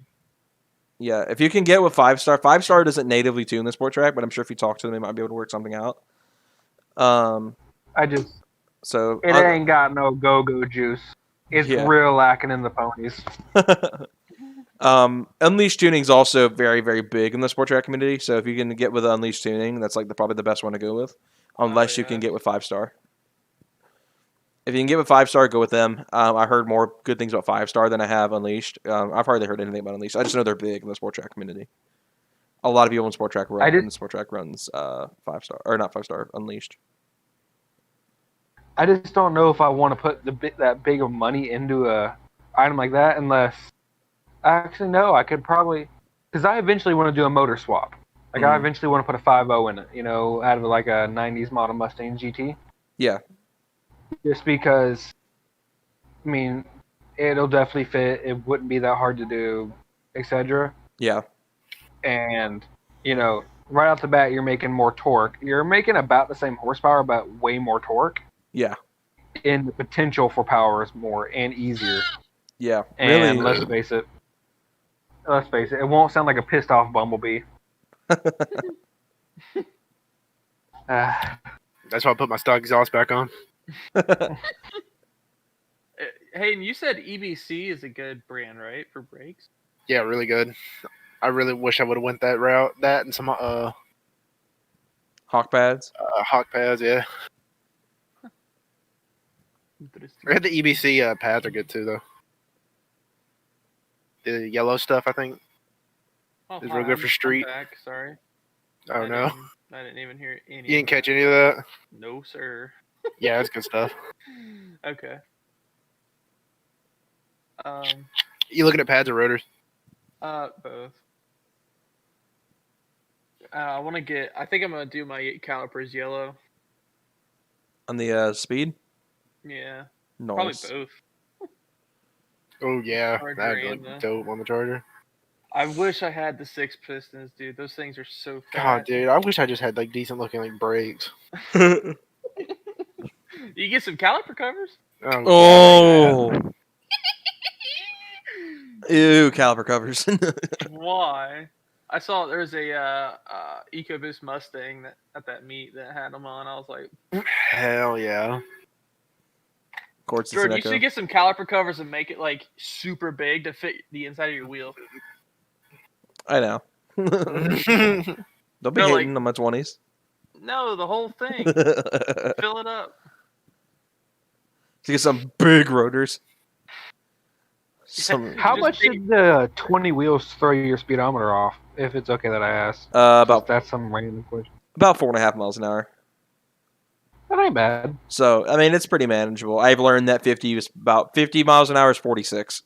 So I've learned that in my head. So it's no big deal for me. I want to get it straightened back out because it kills me. Because it's like this isn't right. But Brent Speed couldn't get the tune right on that, so I don't know what exactly to do about that. Because Brent Speed, the Jeep had to have some jank module in it to calibrate the speedometer. Yeah. Yeah, that was stupid. I've learned mine's not very accurate. At about 35, it's accurate to about that. But like whenever you're doing you'll be doing 75 on the speedometer, and you'll be doing about 62. Oh goodness. So I'm just wondering, will that make it better or worse? I'm not sure. If you can get it calibrated by your tuner, then go for it. They can calibrate that and probably straighten things back out. But Brent Speed just didn't do mine right whenever I had that done. I couldn't figure out the numbers, so they said they would take care of it, and it's 4.5 miles an hour off. Oh, how's the emblem wrapping going? Emblem wrapping? Or the badge wrapping? The Explorer? Oh no, the badges are off.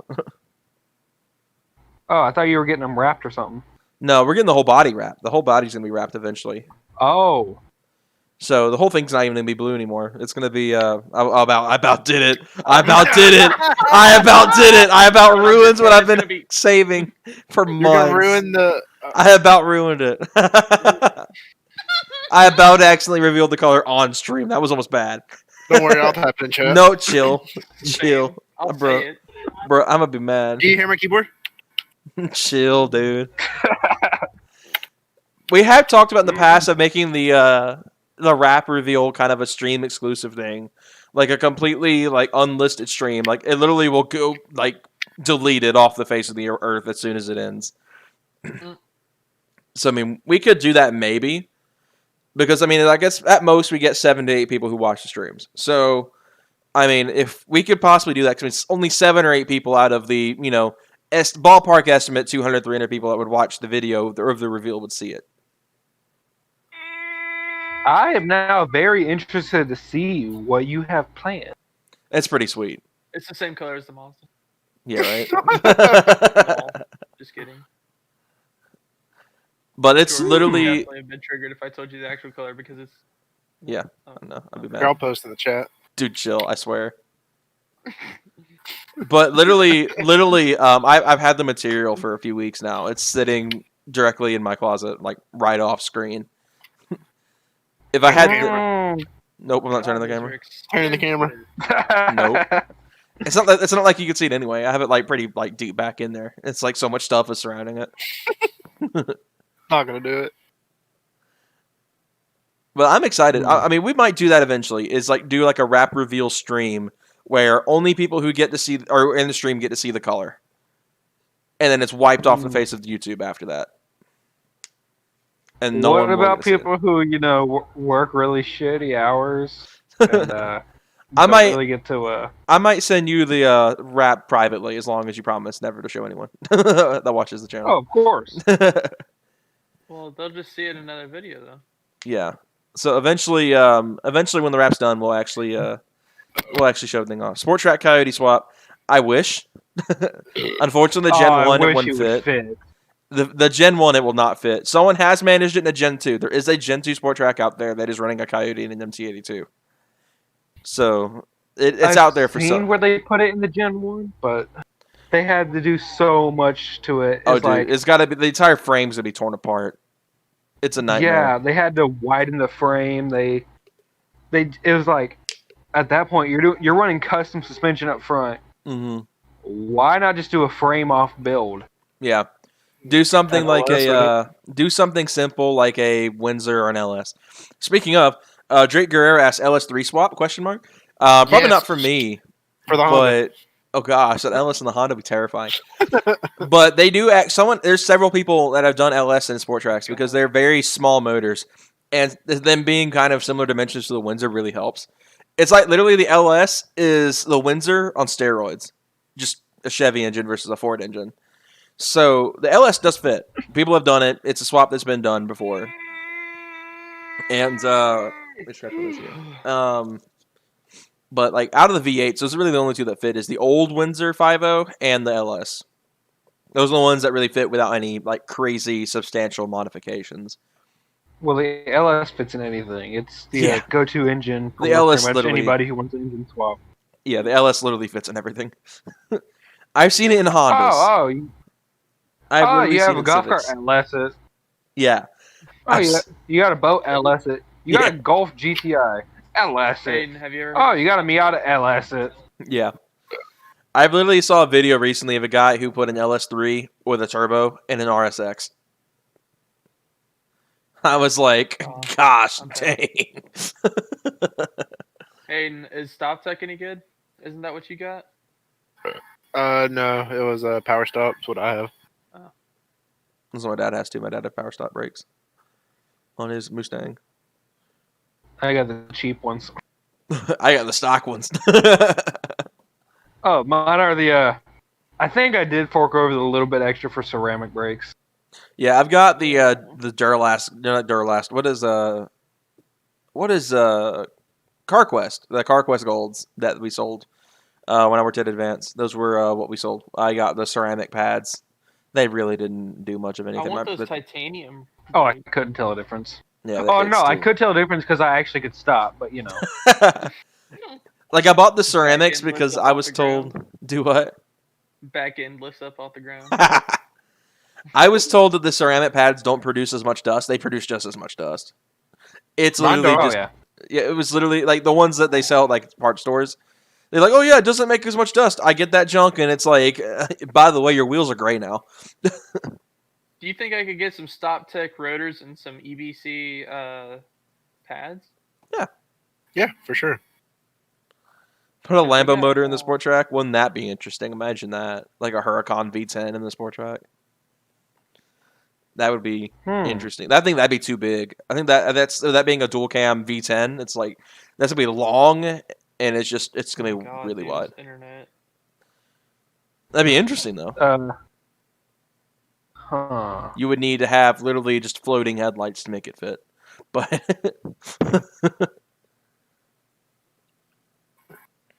I wonder if anyone's ever put the old 4.9 in there.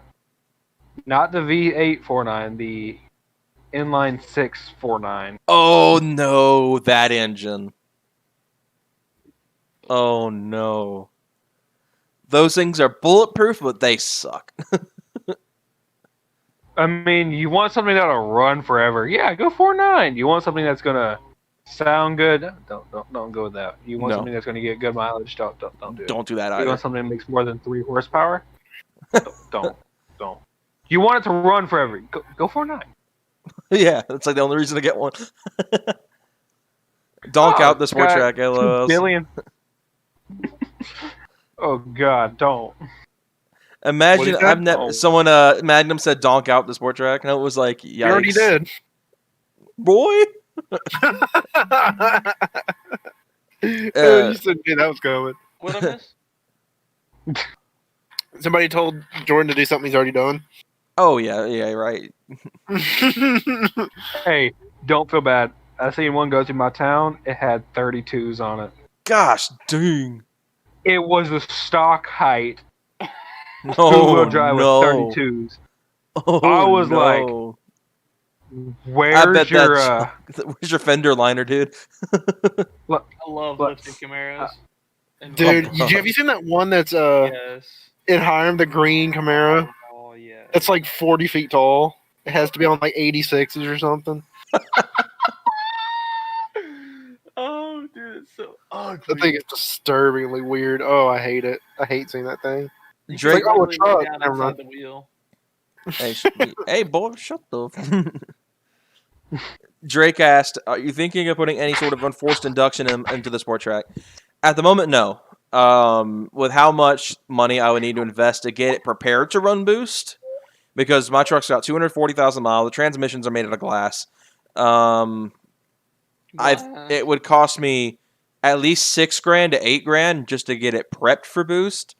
And then depending on what route I went, if I went mod box, it'd be another $2,000 to $3,000 on top of that, and I would get at most 300 horsepower out of it. And I think for $9,000 to $10,000 worth of just getting it to that point, it just wouldn't be worth it. And that's why I'm thinking going full bolt on is probably the best way to go about a performance build on a Gen 1. Because it's just you're spending so much money. I mean, if you get a really low mileage Gen 1, go for mod box. It's a really cheap way to make power. But if you've got like 200,000+ miles, I mean, you're gonna have to rebuild the engine. You're gonna have to get it prepped, and it's just not gonna be worth it at the end of the day in terms of money. When you can get a car that makes 300 horsepower to the box for $10,000, and probably still have money left over to build it. Or you can get an S2K and just wax anybody that has 300 horsepower with less than 300 horsepower. That's how it does. Right, Hayden? Golly. So at the moment, I do not plan on going any farther than full bolt-on with mine. I kind of want to work out the kinks and hang on to it for a few years and see where things take me. Since I am working on getting a new job, if things work well with that, it could be a couple more years and it might be time to move on. I really don't know.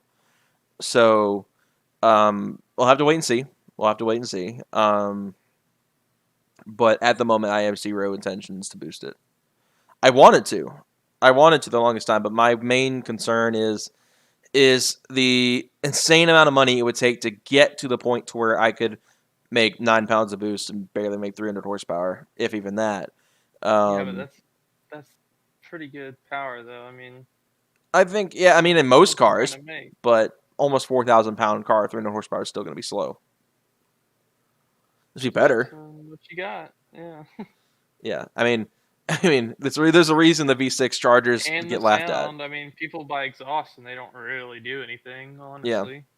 So I mean, it's really up to the it's really up to kind of what your mindset is. If you want a boosted car, go for it. But for me, I want power more than anything. That's like my big thing. I want that number, and the Sport Trac just isn't capable of hitting that number without a engine swap of some sort, without going 302, without going LS, without going turbo EcoBoost 4-cylinder V6, whatever. Or 2J or something like that. And that's always something down the road. If it wasn't my only car, I'd engine swap it in a heartbeat with something like a K20, a 2J, EcoBoost 4-cylinder or whatever. But it will not ever reach the number I want on the 4.0. Any future builds? Eventually, I do want to stretch out into what I know best. Everyone who knows me knows I'm just a car guy who happens to own a truck. I really want to get in the Hondas. That's kind of always been my passion when it comes to cars. Stuff like late Civics and stuff like that. Obviously, it wouldn't be like a Rice build. It wouldn't be like something I put up eBay exhaust on. It would be something that I would be, it'd be ruthless. I think that's kind of my goal, is to get like my next car as like a project build. I want it to be something that's ruthless, something that is like, high horsepower, runs really good times at the drag strip, and is just scary. Not scary in a sense, it'll probably kill me if I drive it on the street. So it's something that is like, when you're really ripping it, it's like, oh my gosh, this thing's fast. So that's why that's like Hondas are one of my things like that. If I could afford something like a muscle car, I mean, that was something I'd consider, like something like a GTO, like a newer GTO or a Mustang. But I'm looking more into imports, stuff like Hondas, the Speed 3s, Volkswagens. The Euro scene is like really good. I really want to get into the Audi stuff as well. So I mean, really outside of that, it's like Hondas are mainly what I'm shooting for. Like I'm literally got in the background, like my ideal replacement for the truck would be if I were going to replace it, and it's like a 2012 Civic Si. With that's K24, slap a turbo or a blower on that. That's a pretty stout car. But again, we'll have to wait and see where a couple of years takes us and how I feel then, because the Sport Trac's hit the point where it's just starting to really break a lot because of its age and because of it having almost 250,000 miles, that it's starting to stress me out. So, of course, I love it to death. That's not saying that it's a bad truck. I love it to death, and I still don't plan on selling it right now. But I'll have to see where a couple years takes me, and I can actually when I can actually afford to have another car that can be a build. He also said, love the thrill of power. That's why I got rid of my Gen 1 for something better. What was that something better? I'm actually curious. What'd you got? What'd you get? And that's usually, a lot of people that, like me, go through that progression. They get the slow car. They want the more fun car. I mean, I think all of us have done that at some point in this chat right here.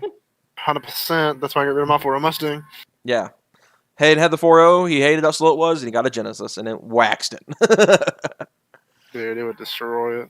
Michael went from a 190 horsepower Jeep to a almost 300 horsepower Taurus to a 485 horsepower Dodge. So it's a pretty good progression. And of course the Mazda's there as well, which is also 300 wheel. So that's pretty solid too. All of us probably go through it at some point. Even you guys watching this are like, you guys have the one car and you're like, oh man, but I wish it was faster. I wish I had this car that was faster. That's kind of where I am at right now, where it's like I want something fast, but I just don't have the right platform to go fast. So that's like the dilemma. But yeah, that's to answer your questions. I kind of rambled on a little much, but I apologize for rambling there. But that's kind of that. He said he's still searching for a 2013 Silverado, but that goes. Yeah, buying cars is such a hassle. Yeah. That's like one thing I'm not looking forward to. I don't know why my voice is cracking so bad. I don't know if I've just been talking that much tonight or what. I just want something that goes fast and vroom. Bingo. I don't really like, as long as it doesn't break, it makes the vroom noise. It goes fast. We good. It doesn't look like a little Beetle or something like that. Hey, don't be hating the bugs. The bugs are cool. Hey, you I'm shut your talking mouth. Nasty, dude. What are you talking Shut about? your mouth. If we're talking old Ah. bug, that's what's up. No. Even they are slow, very slow, but they're just timeless. And ugly. Hey, shut your I probably would hate him too if I wasn't so nostalgic over him because my dad had 2 of them. So I'm like very nostalgic for those cars. My But dad had a Trans Am. You don't see me gay for them. Things ugly. I mean, well, I actually like the bug, so it's like that's like why I'm like so nostalgic over it. Oh, I'm sorry. I wouldn't buy Let me one. show you a few nicer cars. Hey, shut your... Didn't you walk out to my You garage own- earlier? You saw it. Yes, I You did. own a Aiden, I did. nicer car, Jordan. I didn't say buy one. I just said I like them. They literally make 40 horsepower. I do not want to have one of those unless it's got a WRX brake- motor in it. I What? could buy a big You brake. seen that? Do what? You seen that video? What video of the guy with the WRX motor in the bug? Yeah. That thing's stupid fast. My dad literally said they Mighty weigh Car nothing. Mods did that. Yeah, I saw that one. I haven't seen the Mighty Car Mods one. I've seen one that a guy built in Germany and took down the Autobahn. That thing was cruising. Had a EJ25 out of an STI in the back of an old bug. The one from the Mighty Car Mods, that Joker was picking the front end off the ground at takeoff. Yeah, they don't weigh anything. So other than being rear engine, No. that junk will pop up easy. Which makes me want one. Then I remember, wait, those Jokers are slow. Yeah, they start off really slow. You have to buy like the biggest, like the big version of those cars, like the Super Beetle, for example. Super Beetle's hideous compared to the rest of them, but they are the fastest of their group, and that's like a solid 60 horsepower. Drake said he's literally saving up a lot so he can buy it and mod it right away, looking to swap and twin turbo it. That's how to do it on a Silverado. Silverados with twin turbos are stupid fast. Mm-hmm. Have y'all seen the 10-speed Coyote truck that's supercharged on YouTube that like gaps everybody? I have not. Yeah, I've seen Instagram videos of it. That thing does go. That thing moves. I think it's the same guy who destroyed It's Just a Six's GT350. Like that's scary. That Silverado, not Silverado, the F-150's got a 10-speed trans and a blower on the Coyote, and it gapped a twin turbo Shelby. That shocked me. I could tell he was shocked by it. He was like, "Wait, what? Did I just get work trucked?" Hey, do you know the specifics of the EBC green and red and yellow? I think yellow is for street.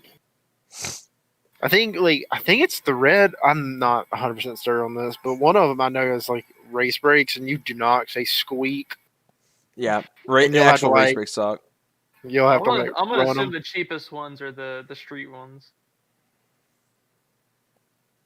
They're only 118 for the front and rear set, or not just each.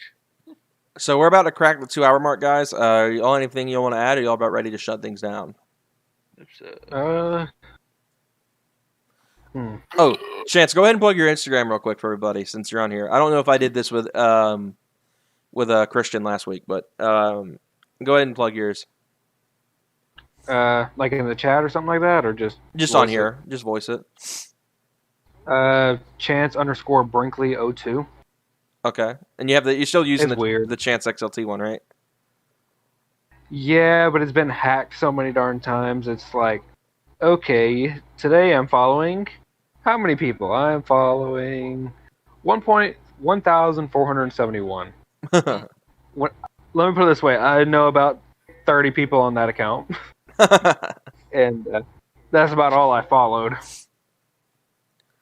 So But, I just keep on getting more, but I'm like, I've had that for years. I don't want to get rid of it. Yeah. Yeah, Mike, all the yellow stuff's what you want. But I think outside of that, go follow his Instagram, check out more of his truck as he gets ready to start building it. But I think outside of that, I think we're going to wrap things up here. I hope you guys enjoyed the stream, though. We had a blast. This was, again, a record-breaking stream in terms of viewership. We had 10 people at one point, which is pretty good for one of my streams. So I can't thank you guys enough for tuning in for this one. We'll be back to our normal chill stream next week, and then we'll have our next guest stream, which is probably going to be either Dat Car Guy or Magnum to close out. Want to be one of the last two sub guest streams until we decide kind of how we want to run things with it, if we want to make it kind of legit. So yeah, we'll see you guys next time though. Hope you guys have a fantastic rest of your weekend, and we'll see you guys on Monday, where Hayden's gonna get to drop the sport track for the first time. So yeah, we'll see you guys on Monday with that video.